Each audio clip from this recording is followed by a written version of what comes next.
नमस्ते नेपाल, सत श्री अकाल, वेलकम है मेरे चैनल पर। मैं हूँ ईशान सिंह और आज हम वीडियो देख रहे हैं। बहुत ज़्यादा ही वायरल हो गया है, बहुत ज़्यादा ही हर जगह मीडिया में मुझे देखने मिल रहा है और रिक्वेस्ट भी आया है। और रिक्वेस्ट में ये है कि ex PM from Nepal KP Oli sir ही बोलूँगा, बड़े हैं हमसे, तो उनको अरेस्ट कर लिया है by the government of Balen Shah sir. तो वैसे तो congratulation for your new prime minister Balen Shah के लिए आप सभी सब्सक्राइबर्स को।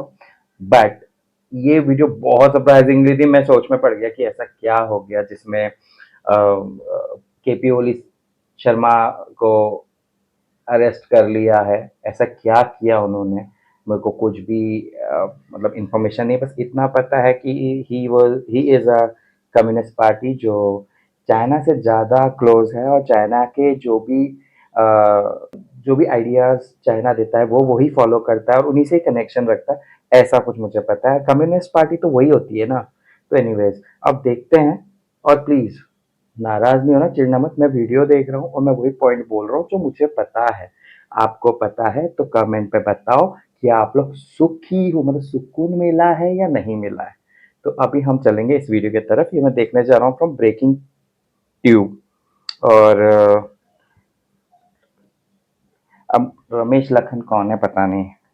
लखन ने लेखक को कराया गिरफ्तार। एनीवेज टाइम वेस्ट नहीं करते, हम चलते, क्योंकि मुझे इन्फॉर्मेशन भी देखनी है कि ऐसा क्या हुआ है जिसमें उनको अरेस्ट किया गया है। उनके कुछ कांड होंगे, इसीलिए हुआ होगा, क्योंकि इतना बड़ा प्रोटेस्ट लगा था जेनजी की तरफ से, तो वो उसमें काफ़ी लोग की भी डेथ हुई थी। उसकी जिम्मेदारी भी इनको होना चाहिए, क्योंकि ऐसे मतलब डेथ, और वैसे भी 20-25 लोग कोई छोटी चीज़ नहीं है और यंग बच्चे थे। चलो एनीवेज मैं उनका साइड ले रहा हूँ और साइड नहीं भी ले रहा हूँ, ऐसा हो रहा है। तो थोड़ा बायस हो रहा हूँ, पर वीडियो देखने के बाद पता चल जाएगा क्या करना है। Here we go.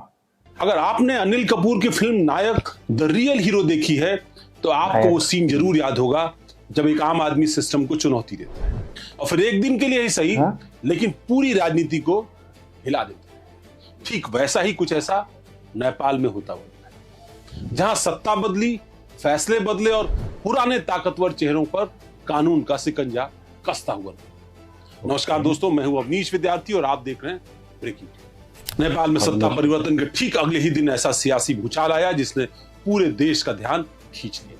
नए प्रधानमंत्री बालेन शाह के शपथ लेने के 24 घंटे के भीतर ही पूर्व प्रधानमंत्री केपी ओली, पूर्व गृह मंत्री रमेश लेखक को गिरफ्तार किया। ये कोई साधारण कानूनी कार्रवाई नहीं थी, ये उसी गुस्से, उसी असंतोष और उसी अधूरे न्याय की कहानी जो पिछले साल हुए जेनजी प्रोटेस्ट के बाद से ही लगातार सुलग। शनिवार की सुबह नेपाल के लिए आम भक्तपुर के गुड्डू इलाके में पुलिस की टीम ताबड़तोड़ पहुंची और कुछ ही देर में देश के पूर्व प्रधानमंत्री केपी शर्मा ओली को उनके ही घर से हिरासत में ले लिया। दूसरी तरफ सुबह करीब 5 बजे सूर्य विनायक में पूर्व गृह मंत्री रमेश लेखक को गिरफ्तार किया गया। दोनों नेताओं को सीधे वहां से अस्पताल ले गए ताकि उनकी मेडिकल जांच हो सके और इसके बाद उन्हें आर्म फोर्स के मुख्यालय महाराजगंज में जो स्थित है बटालियन 2 में शिफ्ट करने की तैयारी। काठमांडू घाटी में सुरक्षा कड़ी कर पुलिस की कई टीमें तैनात कर दी जाती हैं, मानो किसी बड़े खतरे का अंदेशा। लेकिन असली सवाल क्या था? असली सवाल यह था कि आखिर ऐसा क्या हुआ कि देश में इतने बड़े नेताओं को इस तरह अचानक आक्रामक तरीके से गिरफ्तार। दरअसल ये कहानी शुरू होती है पिछले साल 8 सितंबर 2025। नेपाल में सोशल मीडिया बैन और बढ़ते भ्रष्टाचार के खिलाफ युवाओं खासकर जेनजी ने आंदोलन शुरू। शुरुआत शांतिपूर्ण थी लेकिन धीरे धीरे प्रदर्शन हिंसक हो। सरकारी इमारतों में आग लगा दी गई, सरकारी ऑफिस सिंह दरबार को जला दिया गया जहां प्रधानमंत्री का कार्यालय। काठमांडू समेत कई शहरों में कर्फ्यू लगा दिया, संसद ठप हो गई, अरबों की संपत्ति का नुकसान हुआ। लेकिन सबसे दर्दनाक पहलू इसका क्या था? 77 मासूम लोगों की इस दंगे में जान चली। यहीं से शुरू हुआ वो सवाल जो आज गिरफ्तारी ठीक सरकार के शपथ ग्रहण के अगले। क्या उस समय सरकार ने हालात संभालने में लापरवाही की? ये मामला बनता। इस पूरे मामले की जांच के लिए एक आयोग बनाया गया जिसकी अगुवाई पूर्व जज गौरी बहादुर कार्की ने। रिपोर्ट चौंकाने वाली थी। आयोग ने साफ कहा हालात को संभालने में गंभीर लापरवाही। इंटेलिजेंस अलर्ट पहले से मौजूद थे, लेकिन इसके बावजूद समय पर कोई ठोस कदम नहीं उठाया।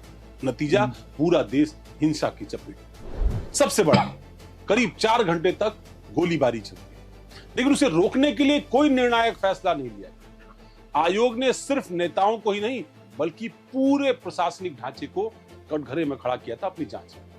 पूर्व गृह सचिव, पुलिस प्रमुख, जांच एजेंसियों के अधिकारी, साथ ही यह भी कहा गया कि डिजिटल सबूत जैसे सीसीटीवी फुटेज, मोबाइल डेटा, इनका इस्तेमाल कर दोबारा गहराई से जांच की जाए इस पूरे मामले। Film the Nayak the real hero में एक सीन जहां अनिल कपूर का किरदार एक दिन का मुख्यमंत्री बनते ही सिस्टम में हलचल मचा।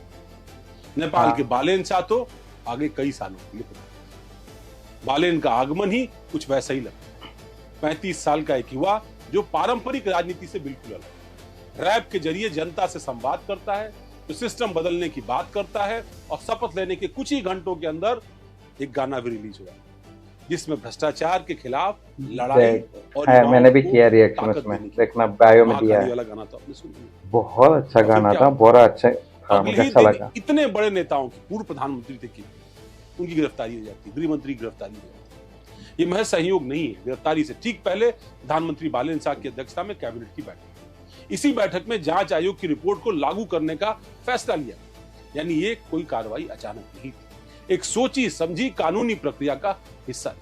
गृह मंत्रालय की शिकायत, आयोग की सिफारिश और कैबिनेट की मंजूरी, तीनों ने मिलाकर इस कार्रवाई का रास्ता तैयार। केपी शर्मा ओली और रमेश लेखक इस पूरे मामले में मुख्य किरदार, यानी मुख्य आरोप। लापरवाही, हालात संभालने में विफलता, चेतावनियों को नजरअंदाज करना, और अगर ये आरोप सही साबित होते हैं तो उन्हें 10 साल तक की जेल हो। केपी शर्मा ओली का जीवन खुद एक कहानी। 1952 में वो जन्मे थे, बचपन में ही मां की मौत हो गई, दादी ने उनका पालन किया।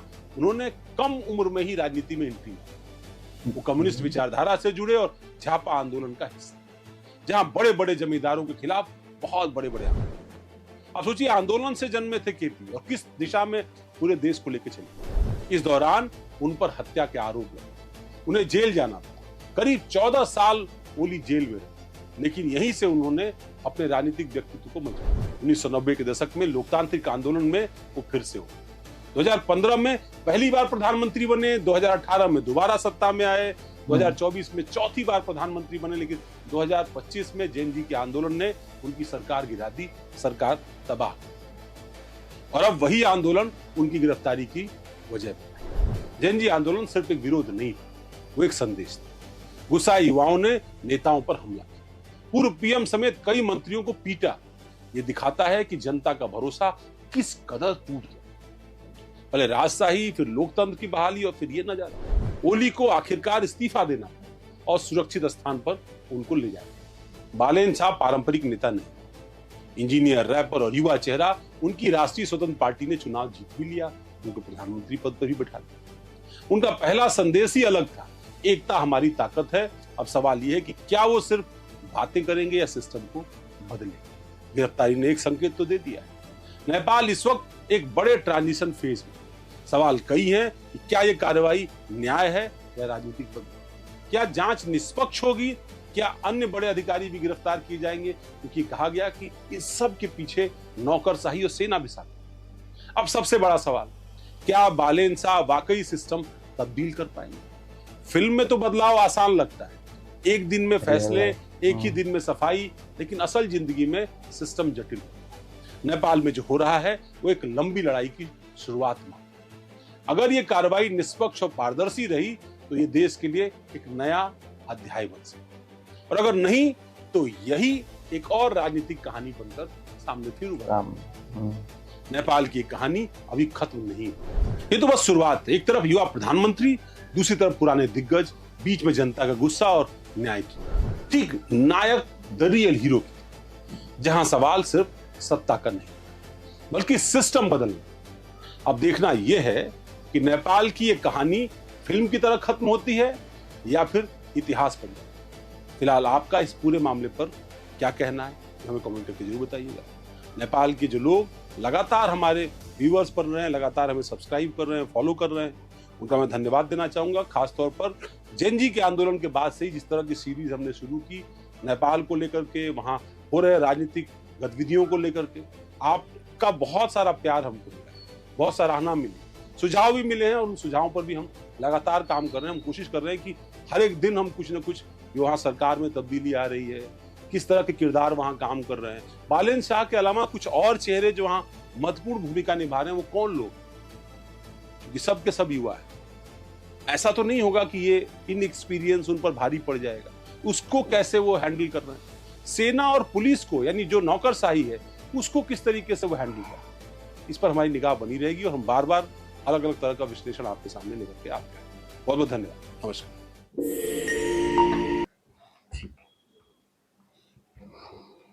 अब मैं समझ गया KP Oli ex prime minister of Nepal, उनका तो समझ में आ गया कि उन्हें काफी गड़बड़ कर रखी है, घोटाले कर रखे, मर्डर केस में भी इन्वॉल्व है। प्लस जेनजी का जब वो प्रोटेस्ट हुआ था या मोर्चा, उसमें काफी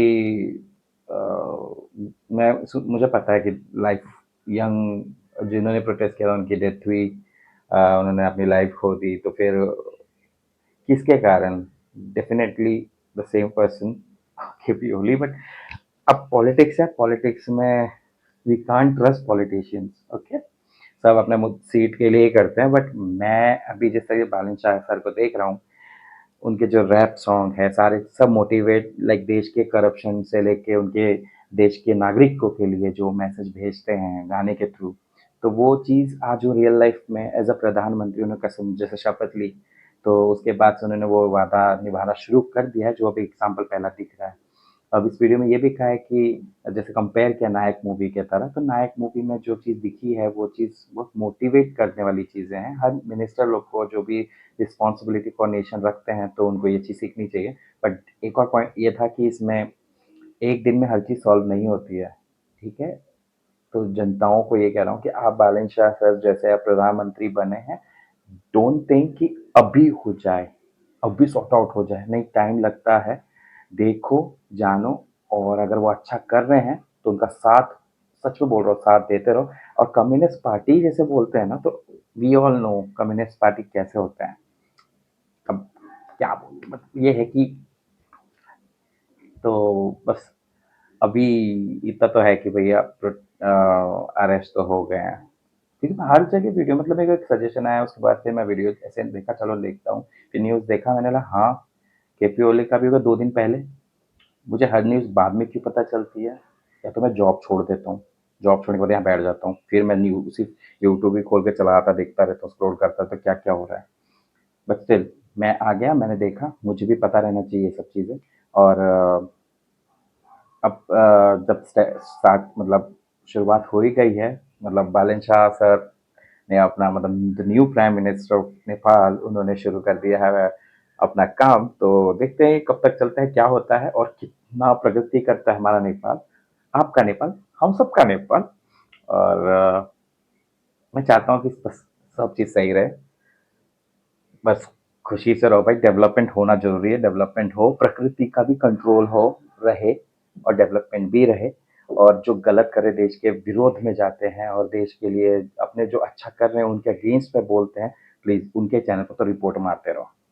रिपोर्ट मारोगे उनको बंद कराओ, क्योंकि प्लेटफॉर्म ऐसा है ना, जहाँ अच्छा काम होगा वहाँ नेगेटिविटी वाले बहुत बैठे रहेंगे। जैसे कम्युनिस्ट पार्टी के भी तो मेंबर्स बैठे होंगे, है ना? तो हर चीज़ में फोकस रखना है, और लेकिन अग्रेसिव होके नहीं, शांत होके, आराम से, आराम से रिपोर्ट, आराम से रिपोर्ट, है ना? हमें पता है अच्छे की जीत होती है तो अच्छा ही होगा। अभी क्या है, बस मेरे को जो देखना तो मैंने देख लिया, रिक्वेस्ट मिला, और मेरे को रिक्वेस्ट के थ्रू ही पता चलता है, कसम से यार। कभी रिक्वेस्ट मिलता है, कभी कोई और मेरे दोस्त आके बोलते भाई ऐसा हो गया, फिर भी मोम का कॉल आता है, मोम बोलती है अबे तुझे पता नहीं चला क्या हो गया है। इस बार तो क्या रिक्वेस्ट में कमेंट में दिख गया कि भाई ऐसा है। चलो अभी चलता हूँ, मैं ऑफिस से भी निकलूंगा और फिर जैसे टाइम मिलेगा आऊँगा। Love from India, love from Prashant Singh, namaste Nepal, stay blessed.